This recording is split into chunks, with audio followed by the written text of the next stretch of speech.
पाहुयात पुढची बातमी। मवियातील भांडण न संपल्यानं वंचितवरती आरोप करण्यात आला असं यावेळेस प्रकाश आंबेडकर यांनी म्हटलंय।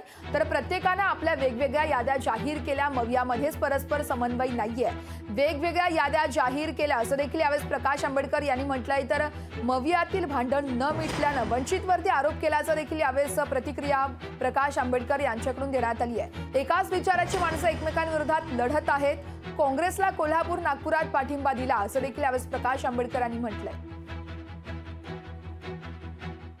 आम्हाला अगोदरपासूनच दिसत होतं आणि म्हणून सातत्याने आम्ही असं भूमिका त्या ठिकाणी घेतली की तुम्ही पहिल्यांदा तुमचं भांडण मिटवा, तुमचं भांडण मिटलं की मग आम्हाला असणारा मतदारसंघ मागायला त्या ठिकाणी सोपे होतील। परंतु त्यांचं भांडण मिटत नाही म्हणून त्यांनी असणारा वंचित आम्हाला जागा देत नाही, कुठल्या पाहिजे ते सांगत नाहीत, असं असणारं एक नॅरेटिव्ह त्यांच्याकडून प्रेसमध्ये आलेला होता। ज्या ठिकाणी त्यांचाच समझोता होत नाही त्या ठिकाणी आम्ही अजून जाऊन समझोत्यामधला बिघाड व्हायचा अशी जी परिस्थिती होती।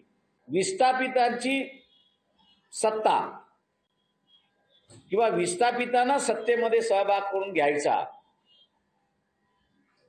हा प्रस्थापितांचा विरोध कायम राहिलेला आहे आणि ह्या प्रस्थापितांनी काँग्रेस पक्ष ताब्यात घेतलेला आहे, बीजेपी सुद्धा ताब्यात घेतलेली आहे, एनसीपी सुद्धा ताब्यात घेतलेली आहे आणि शिवसेना सुद्धा ताब्यात घेतलेली अशी असणारी परिस्थिती आहे।